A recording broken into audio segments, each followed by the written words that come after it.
Let's start with the function y is equals to 4x plus 3.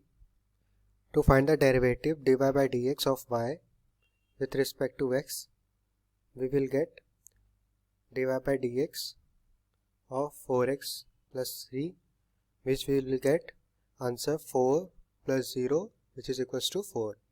So this is the differentiation. Now differentiating each term separately, the derivative of 4x will be 4 and the constant 3 will be 0.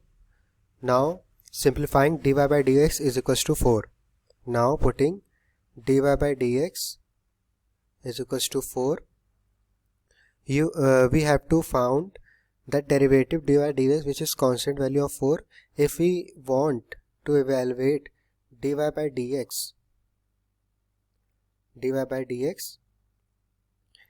in a constant value of 4, we will get dy by dx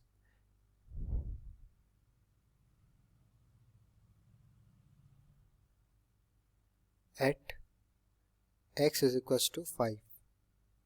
Now if we want to evaluate at x is equals to 5, what we have to do?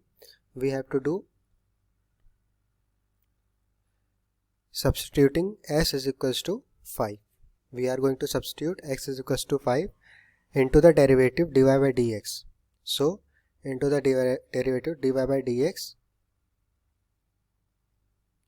at x is equals to 5, which is equals to 4.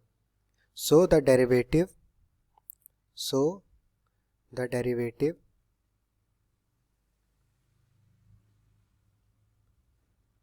dy by dx is 4 for any value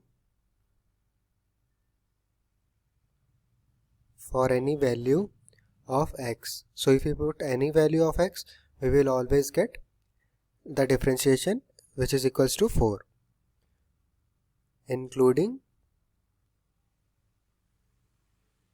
x is equals to 5. So in conclusion, we understood that if we put any value of x, we always get the answer 4.